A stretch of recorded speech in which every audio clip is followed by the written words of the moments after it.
Hey guys, welcome back to my AP Chemistry series where we're going to be going over every unit and subunit. Today we're going to be going over 1.2, the mass spectra of elements. We're going to be going over how mass is found using an element's isotopes. So, to start off, here's our joke of the day. How did you lose your electron?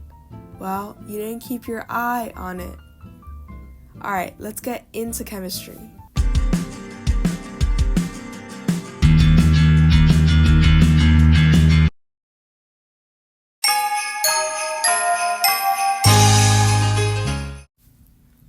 So mass spectra, or mass spectrophotometry. This is how we have atomic mass units on the periodic table.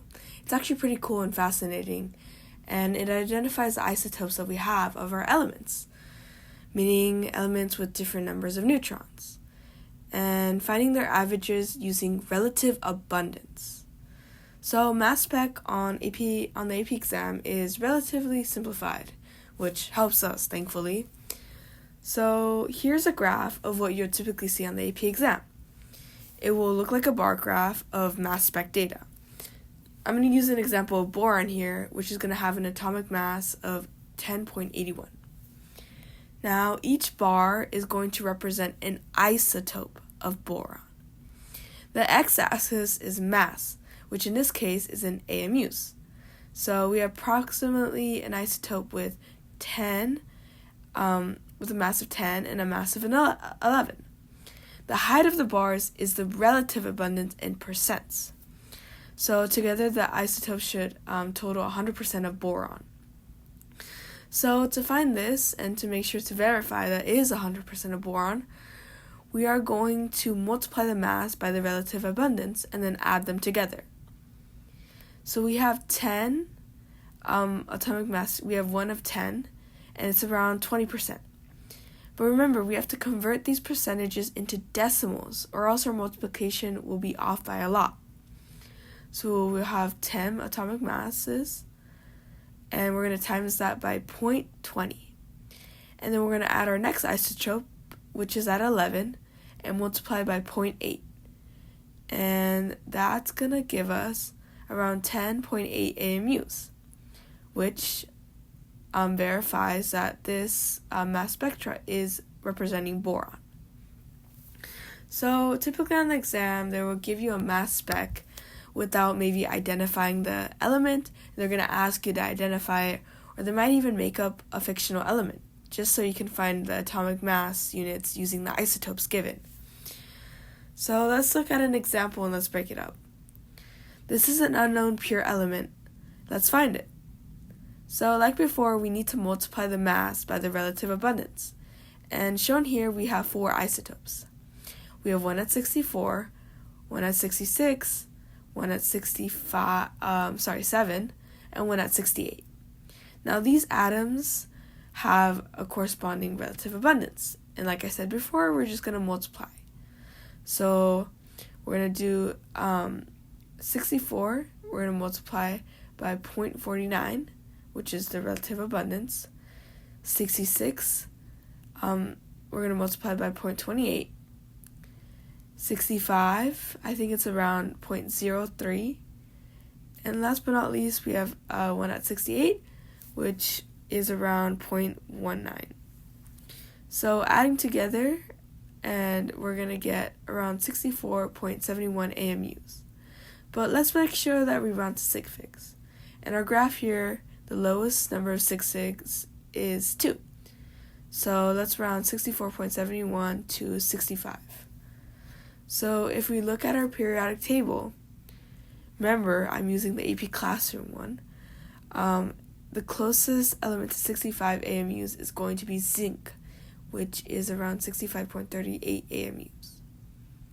So that's pretty much it. This subunit is pretty straightforward. And honestly, practice is the best that you're going to have with studying.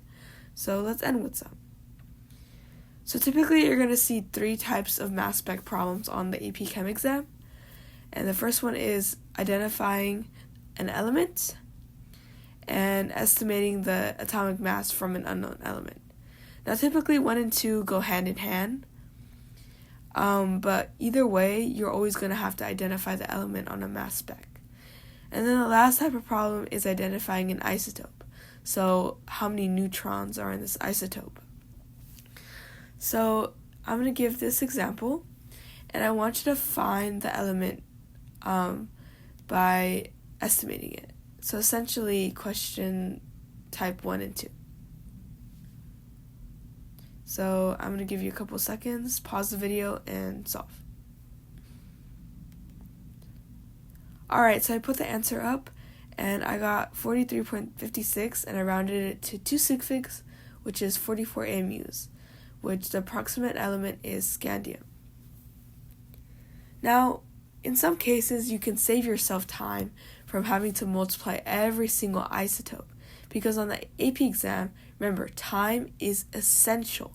You have very limited time, especially if this is a multiple choice question.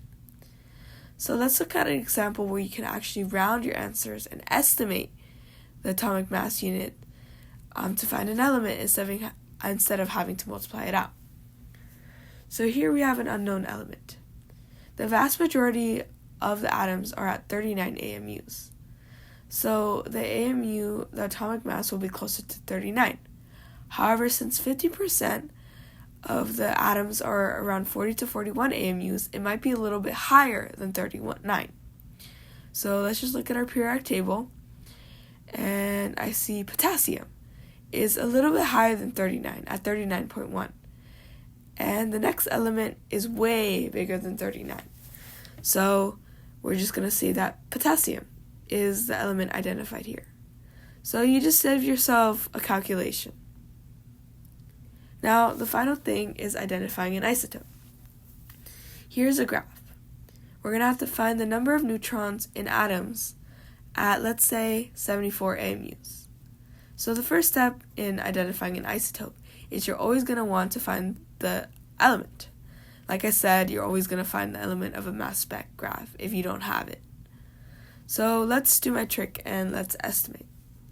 Since 50% of the atoms are between 72 and 70, we're definitely going to see that the AMU is going to be around 72.